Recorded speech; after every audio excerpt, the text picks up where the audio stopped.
So I talked about all of these things. We created a whole library here in case you haven't caught wind of that. We got a whole library of how we give you all this information here. Everything that I talk about, there are master classes under master classes and frameworks upon frameworks of how all of this works. And we codified all of this in the Work on Your Game system process. You'll learn about that in due time. Trust me, we're working on it right now. The whole point, we're still on point number 3 here. The topic again, knowledge versus wisdom, is building that toolbox. This is what I would tell athletes. You build the toolbox by working on your game over and over again every day. When you get in the game, you're not thinking at all. You allow your instincts to take over. Now, how can your instincts take over?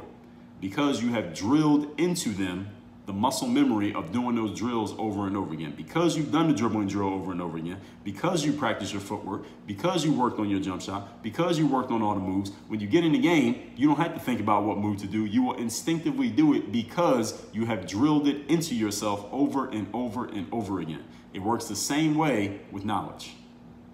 You acquire the knowledge, then you got to play around with that knowledge in your head. You got to question the knowledge. You got to challenge that knowledge. You got to look at that knowledge from different angles. So when you get into a life situation, and it's the reason why you acquire the knowledge is so you can do something with it, right? So you can implement it. When you get into a life situation, which gives you an advantage over sports, is unlike in basketball, a lot of times in life, you will have a little bit of time to think. You can think about, okay, here's the situation, of the things that I know, which information, which knowledge that I have applies to this situation, what would make the most sense? And to understand, again, everyone, this is an art, it is not a science. Meaning, just because something worked today doesn't mean you should do the exact same thing tomorrow when the same situation comes up. Things may have changed. The ground may have shifted under your feet. You have to have the discernment, the judgment to notice that and not make the same mistake, or not make a mistake of trying to do the same thing you did yesterday. Robert Greene talks about this. He calls it, do not fight the last war. Just because it worked the last battle doesn't mean it's going to work this battle. Think of a toolbox, an actual toolbox. Any of you I think most of us have toolkits at home or some set of tools in the house. Let's say something breaks in your house. You got a leaky faucet under your sink, but you also have a toolbox. Question, does having the toolbox automatically mean that sink is going to get fixed? The answer is hell no. It does not mean that the sink is going to get fixed, because as soon as you realize that the sink is leaking, all right, that's the first thing. First of all, you got to realize what the issue is.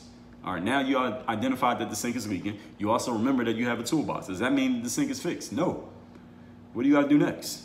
Now you got to ask yourself, okay, what actually is broken? Is it the handle? Is it the pipe? Is it something in the faucet? Is it something in the sink basin that's leaking? What is it that's broken? Then the question is, which tool or tools do I need in order to fix this situation? Do I have those tools? Then you gotta ask yourself, how do I use the tool? When do I use the tool? Where do I apply the tool? And can I teach somebody else how to use this so that I don't have to do it every single time forever? If you can't answer those questions, then you can't solve your own problem. All of those questions require wisdom. Wisdom is not an acquirement of knowledge, acquisition of knowledge. Wisdom is the implementation, the use, the deployment of knowledge. So while there are many people out there these days, 25 years ago, you were a fool if you didn't have knowledge. Nowadays, everybody has knowledge, but there are still fools out there. Everybody's not smart just because everybody has knowledge. Would you agree? The fools nowadays are people who have knowledge, but they have no idea how to deploy their knowledge. They don't have any idea where to delegate the knowledge that they have. They have a bunch of it. They have a bunch of information. They can easily Google things. Any fool can use Google, but do you know what to do with the information you get? That's what separates the fools from the wise these days. And these are things that you should be considering for yourself. This is an episode that if I was you, I would bookmark this and I would listen to it again. Let's recap today's class, which is knowledge versus wisdom, you understanding the difference. Making this because we live in an information-rich world. You can listen to smart people, read anything you want, deal with people who have experience, go to university, take online courses, and become a very knowledgeable individual. Technically, though, knowledge is about the things that you do, but let's just explain why wisdom is on a different plane. Number one, knowledge is defined as facts, information, and skills acquired by a person through experience or education, a theoretical or practical understanding of a subject. Knowledge are the things that you have learned, done, experienced, can explain, and can teach. You know things are accurate, you believe them to be factual or at least probable. The great thing about knowledge is anyone can acquire as long as they're willing to invest. The challenge with knowledge is everywhere, is always changing, and knowledge can be in conflict with each other. And many foolish people take a position of knowledge. They know something to be true. They have quote unquote facts on their side. The problem is other people have facts as well, and many fools are not willing to acknowledge any knowledge other than the ones that they have. And another thing that makes people fools is that they become professional information gatherers simply because knowledge never runs out. You cannot consume as much knowledge as there actually is, because by the time you think you ate it all, there's a whole nother smorgasbord of knowledge available to you. And many people become professional information gatherers, like we talked about in episode 208. All they do is acquire knowledge, but they never actually do anything with it. Point number 2, wisdom is on a different plane because, first of all, defining it, wisdom is the quality of having experience, knowledge, and good judgment. Wisdom is your ability to choose amongst all of your knowledge and learning and use the right elements of that knowledge and learning based on the situation at hand. While wisdom can see that, yes, this thing is true, it can also recognize that that thing is true. Wise people can see multiple sides of a situation and appreciate knowledge from multiple perspectives, whereas fools are guided only by the knowledge that they have or think they have and are unwilling or unable to see anything other than their own perspective. The challenge is, perspectives can change every single second because there is always new knowledge. Remember that. Point number 3, wisdom is the art of judgment amongst vast, conflicting, and ever-changing knowledge. Like we talked about in episode 1431, your skill of judgment, discernment. Knowing things is not enough in this world, folks. Anybody can access knowledge with a click of a few buttons. Any idiot can use Google. The question is, do you know which knowledge to use, when to use it, how to use it, and why it makes sense? If you cannot answer those questions, you have not yet achieved wisdom on that particular topic. That's when you begin to approach wisdom, when you can start answering those questions. Think of a toolbox in your house. Just because something broke in your house and you have a toolbox doesn't mean you're going to fix it. You got to know which tool to use. First of all, what is it that you need to fix? Which tool to use, how to use it, when to use it, where to use it, why to use it, and can you teach somebody else how to do it so that you don't have to be around next time something breaks and it needs to be fixed. If you cannot do these things, then you still got work to do. Now, if you want to learn how to apply that self-discipline to yourself, and you want to self-guide the self-discipline so that you can start disciplining your mind. First of all, we got to start with how you think. Then we'll move on to how you act. I suggest you claim a free copy of my book called The Mirror of Motivation. All you do is cover a small shipping charge. Go to mirrorofmotivation.com. That's mirrorofmotivation.com and claim your free copy of that book. Work on your game. Dre, all